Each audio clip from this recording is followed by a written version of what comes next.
meus irmãos no Ministério Ordenado, querido Padre Paulo, pároco da nossa paróquia, Padre Jânio, nosso vigário, Padre Rutinaldo, querido diácono Eduardo, amado seminarista Caio, irmãos e irmãs presentes aqui para celebrar conosco esta quarta-feira da Semana Santa, irmãos e irmãs que nos acompanham através das redes sociais desta paróquia. No início da celebração, nosso pároco recordava que esse dia foi um dia marcado pela graça de Deus, chamado assim, Dia da Graça. Todo dia 13, ou dia 13 de cada mês, é sempre a oportunidade que essa paróquia tem de poder orientar o seu coração para a Mãe do Senhor, contemplando o seu sim generoso, a sua oferta generosa, a sua própria vida doada, entregue por amor ao próprio Pai, no cumprimento da vontade do Pai. A cada mês, essa comunidade paroquial é convidada a poder contemplar Maria nas suas atitudes de serviço, de amor aos seus irmãos. Maria é a mãe, a mulher obediente ao plano do Pai, é a mulher servidora dos seus irmãos, é aquela que se coloca como serva de Deus e se coloca como escrava, servidora dos outros, dos irmãos. Maria nos ensina que o caminho do seguimento a Jesus, o caminho do discipulado é sempre este. É o caminho de quem contempla o Senhor e se esforça em sua vida em fazer, em cumprir a sua vontade. Maria fez assim na sua vida, eis aqui a serva do Senhor. Coloca-se nas mãos de Deus e deixa que Deus possa ir cumprindo nela a sua vontade, possa ir moldando o seu coração, transformando a sua vida. Maria é a mulher que diz sim ao plano generoso de Deus. E é também a mulher do serviço, aquela que tem pressa em servir, se apressa para ir ajudar Isabel, é aquela que é atenta à necessidade dos irmãos e na festa do casamento em Caná se coloca como servidora, atenta à necessidade daquela família. Maria é a mãe atenta à vontade de Deus e aquela que traduz o seu sim a Deus no seu serviço aos irmãos. Por isso ela é modelo para todos nós. Nós somos chamados a contemplar em Maria essa dupla dimensão da oferta generosa da nossa vida ao Pai e do serviço generoso da nossa vida aos irmãos. Terá que ser sempre assim. Uma fé que nos volta para Deus e uma fé que nos torna mais fraternos, mais irmãos uns dos outros. Por isso é sempre bom trazer ao nosso coração o exemplo de Maria, a mãe que diante da vontade do Pai se curva inteiramente e se coloca em atitude daquela que ouve a voz de Deus e faz cumprir em sua vida esta mesma voz. Como devotos de Maria, nós queremos pedir à Senhora que ela nos ajude a trilhar este caminho, o caminho da obediência filial e o caminho do serviço generoso e fraterno. Meus irmãos e irmãs, a palavra de Deus que nos foi oferecida nesta quarta-feira da Semana Santa, ela traz para nós grandes lições. Primeiro, a leitura que nós ouvimos, tirada da profecia de Isaías, mostra através do relato do servo sofredor, é o terceiro relato de Isaías, do servo sofredor, daquele que assumirá a dor e o sofrimento, padecendo a realidade do sofrimento humano para redimir, resgatar a humanidade a uma vida nova. Isaías proclama aquilo que depois vai se realizar em plenitude em Jesus Cristo, nosso Senhor. Isaías anuncia aquilo que depois vai ser assumido pelo próprio Filho de Deus. Ele é o servo sofredor, aquele que se doa, que se esvazia de si mesmo, como nos diz São Paulo na carta aos Filipenses, aquele que não se apega à sua divindade, mas faz-se homem, semelhante a nós, em toda a realidade humana, à exceção do pecado. Jesus assume aquilo que Isaías proclama do servo sofredor, daquele que se coloca como sofredor nas dores do mundo. Mas gostaria de chamar a atenção para o início do texto que nós ouvimos, tão bonito texto da primeira leitura de hoje. Diz assim o profeta: o Senhor Deus deu-me língua adestrada, para que eu saiba dizer palavras de conforto à pessoa abatida. Ele me desperta cada manhã e me excita o ouvido para prestar atenção como discípulo. Esse é o versículo 4 do capítulo 50 de Isaías. Aqui duas lições fundamentais para nós. Primeiro, Isaías nos conclama a sermos discípulos. E para sermos discípulos, precisamos aprender a ouvir a voz de Deus. Ele me excita o ouvido para que eu ouça como discípulo. Como o discípulo ouve?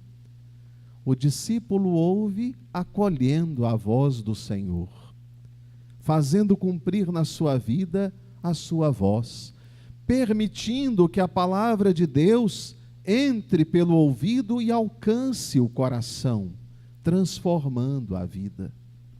A atitude do discípulo diante da voz de Deus é a atitude de quem acolhe esta voz, não só no ouvido, mas acolhe esta voz no seu coração e se esforça em transformá-la em ações no dia a dia. E uma das ações pedidas por Deus logo no início deste texto é que nós usemos a língua para animar, para proclamar palavras de ânimo para aqueles que estão abatidos. Ouvir a voz de Deus e proclamar palavras de ânimo para aqueles que estão abatidos. Que conselho tão belo o profeta nos dá. Precisamos, irmãos e irmãs, aprender nestas duas atitudes.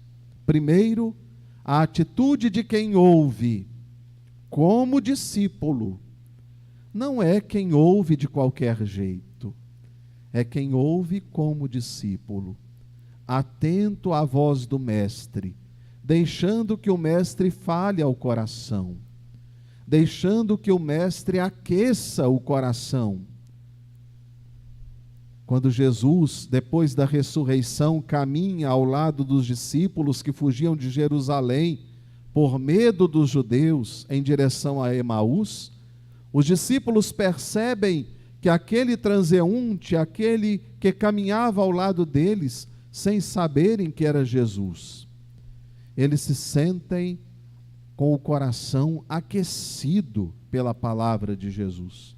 O discípulo deixa que a voz do Mestre aqueça o seu coração. O discípulo é atento à voz do Senhor, para que ela possa, de fato, transformar a vida. No Evangelho, nós percebemos a atitude dos discípulos de Jesus. Jesus anuncia que terá que passar pela experiência da morte e da morte de cruz. Deseja cear, fazer a Páscoa com os seus discípulos. E anuncia que um daqueles que era um discípulo do seu coração porque cada um foi chamado pelo Senhor, um iria traí-lo.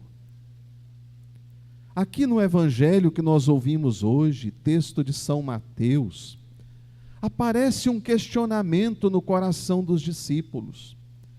Diante da palavra de Jesus, de que um dos discípulos iria traí-lo, há no coração dos discípulos, dos 12, uma insegurança, uma tristeza, um medo, a ponto de o evangelista dizer que cada um se dirigiu a Jesus e lhe perguntou: serei eu?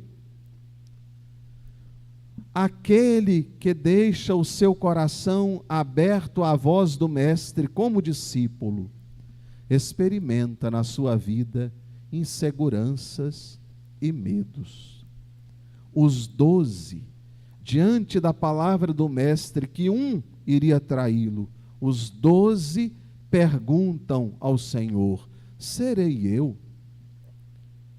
Não foi só Judas quem perguntou, os 12 perguntam. Mas há uma palavrinha bonita no Evangelho que mostra uma diferença na pergunta feita pelos 11 e na pergunta feita por Judas. Diz o evangelista Mateus que os 11 se dirigiram a Jesus e lhe perguntaram assim: Senhor, serei eu? Judas pergunta assim: Mestre, serei eu? Por que será que os 11 perguntam o Senhor e Judas pergunta usando a expressão mestre? A resposta a gente conhece a partir da experiência dos discípulos.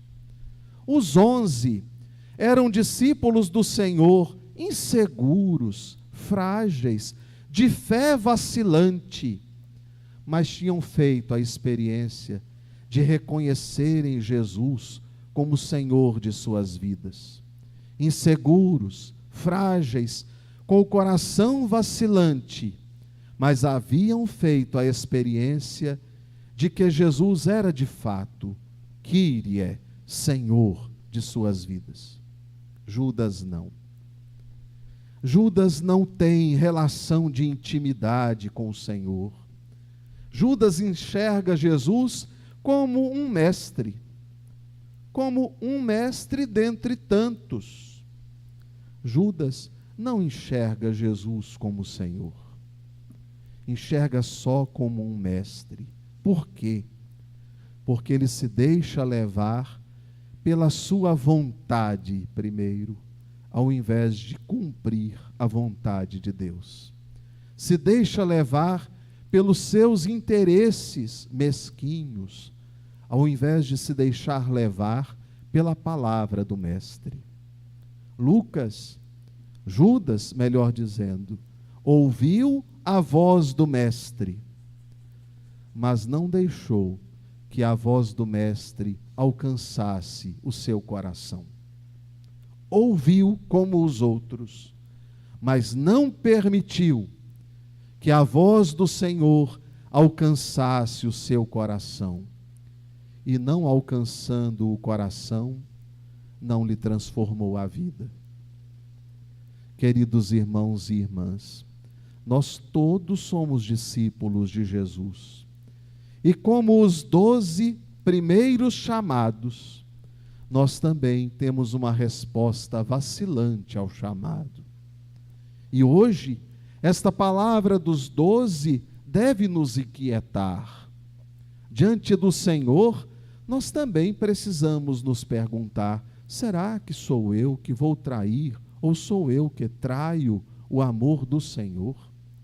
Será que a palavra que eu ouço, ela alcança a minha vida, ou ela fica só no meu ouvido? A palavra de Deus que é dirigida a mim, ela transforma o meu coração, ou ela é palavra que alcança o ouvido, mas não transforma a vida? Nós nos parecemos mais com os 11 discípulos do Cordeiro, do Mestre, ou nos parecemos mais com Judas? Cada um de nós, diante da palavra que nos foi anunciada, precisa de fato examinar a sua consciência. A minha relação de amor com o Senhor é relação de quem percebe Jesus verdadeiramente como meu Deus, meu Senhor? Ou a minha relação com Ele é apenas a relação de alguém que ouve a voz de um mestre? A sua palavra tem transformado a minha vida? A sua palavra tem alcançado e mudado o meu modo de agir? A sua palavra, anunciada aos meus ouvidos, tem de fato feito com que eu pudesse e eu possa agir de modo diferente daqueles que não ouvem e não creem na palavra do Senhor? O meu comportamento se diferencia daqueles que não têm fé? A palavra de Deus precisa nos fazer questionar. Se nos assemelhamos aos 11, precisamos pedir ao Senhor com humildade: Senhor, ajuda-me a ser fiel. Faça com que a minha fé se traduza em obras.